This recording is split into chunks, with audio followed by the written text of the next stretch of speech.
morning, everyone.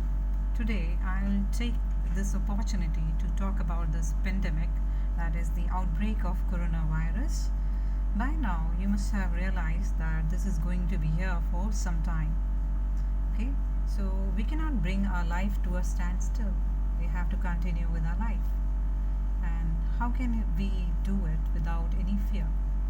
We can do it by equipping ourselves or buying a ticket. And how can we equip ourselves or buy a ticket? That is by building upon our immunity and then following the instructions set by the health department. That is maintaining social distance, wearing a mask whenever we step out of a house, and following or practicing hygiene. That is washing our hands whenever we touch anything or not touching or laying our hands here and there. So all these things will make us strong and we will be able to do our work without any fear.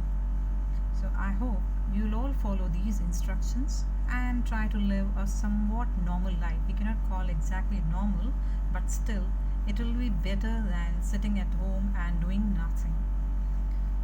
So I hope you are all going to do this and have a positive attitude towards life. This time also shall pass and then we'll again be back to normal. Okay. Now coming back to our lesson, we'll be doing the poem Amanda as I had promised yesterday. Amanda by Robin Klein. This poem is about a girl named Amanda who is troubled by her parents' constant nagging, instructing her how to sit, not to bite her nails, all these things. And the child, she tries to escape from the situation by going into a fantasy world of her own and trying to imagine herself as characters who are alone and who are living a life of peace. So today we'll read this poem Amanda by Robin Klein. Amanda by Robin Klein.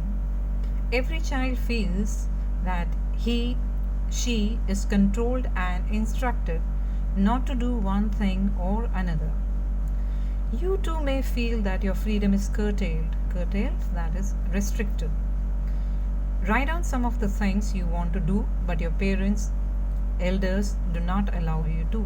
So if I ask you to write the list, I think it will be quite a big list, and you feel that all the things you want to do are stopped by your parents. They ask you or they restrain you from doing it.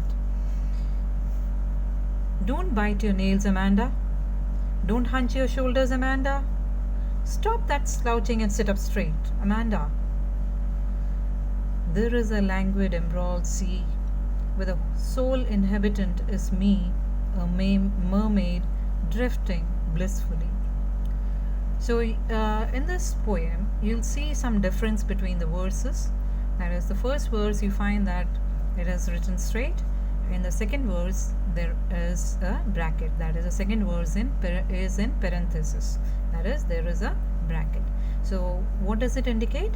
It is the thoughts of Amanda. That is, when her mother, it is probably her mother who is instructing her or who is telling her not to do, not to bite her nails, not to hunch her shoulders, that is to fold her shoulders, you can say. That is, and we hold our shoulders straight, one is that, and the other is we slouch it or we hunch it. Okay, that is when we are not feeling good, we always hunch or slouch our shoulders. So her mother is instructing her not to hunch her shoulders, and she's asking her not to bend, she's asking her to sit straight. So this is the first stanza, and the second is her thoughts, Amanda's thoughts.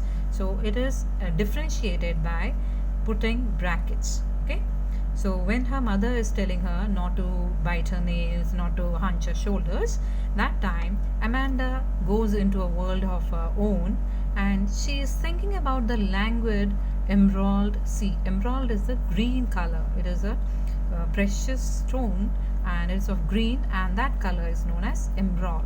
Okay, so she is thinking about the languid. Languid is a a quiet, that is showing little activity.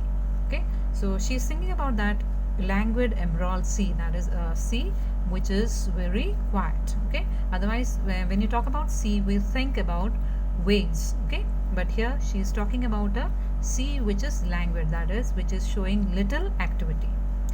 Where the sole inhabitant is me. Soul is the only one. Inhabitant, person living over there.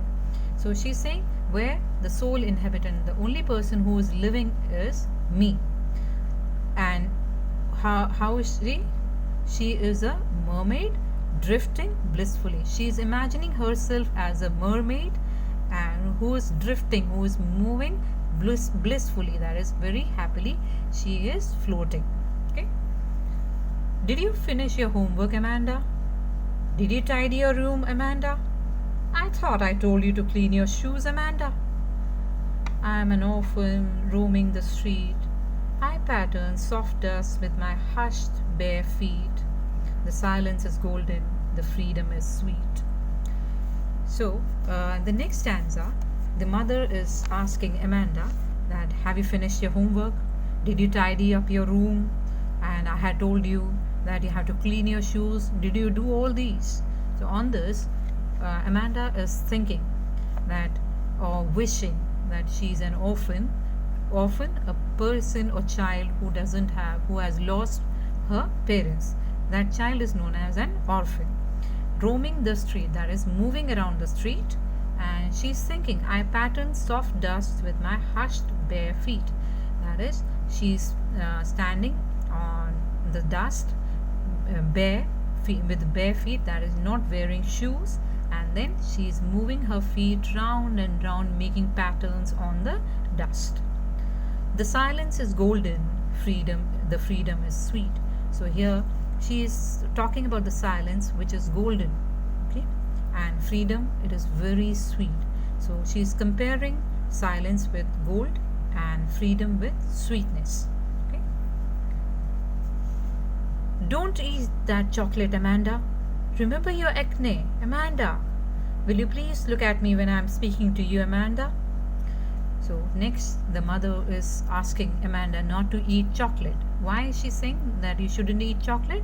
Because she might have acne. Acne is the problem with the skin when you eat too much of sweet. That is, you get pimples or outgrowths on your face. That is acne. So she is talking about that if you eat chocolate, you might develop acne. So remember your acne, Amanda. That will spoil your face. So her mother is asking her to look after herself, that she is physically appealing also. Will you please look at me? And then her mother is saying, because Amanda was lost in her thoughts, she wasn't looking towards her mother, so the mother is asking her to look at her when she is speaking to her. I am Rapunzel, I have not a care. Life in a tower is tranquil and rare.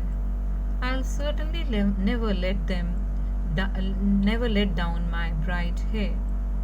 So when her mother is instructing her not to eat chocolate and to look after herself, at that time, again, Amanda starts thinking of herself as Rapunzel.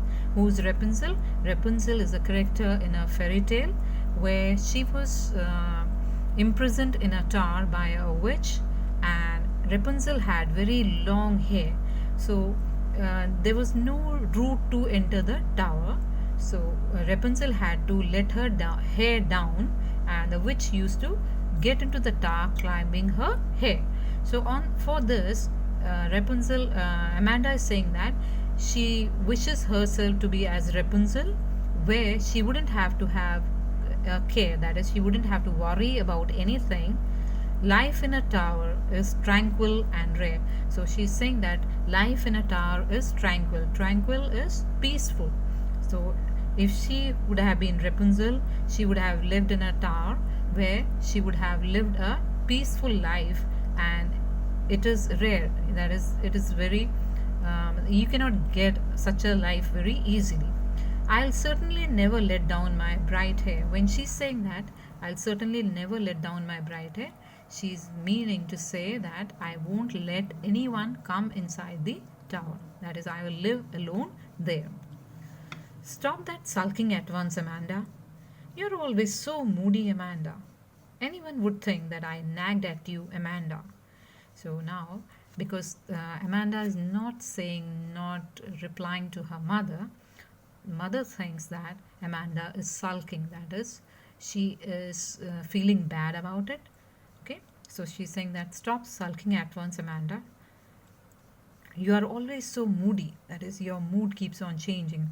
At times you are happy, and at times you are sad. At times you look as if you're bored. So you're so moody. And anyone would think I nagged at you, Amanda. So the mother doesn't want anyone to say that you are troubling or you are harassing the child. So the mother is saying to Amanda that don't do like this, don't sulk. Otherwise, people will say that I have been harassing you. So the mother is worried about the people around them. She is not worried or she is not thinking about her child. She is thinking about what the society is going to say or what the society is going to feel. So if you read this poem, we come to know that here the mother or the parents are not concerned about the children first. They are concerned about what the other people around them are going to say. So they're trying to bring the child up thinking about the society. Okay, so this is all for today. Thank you. Have a nice day.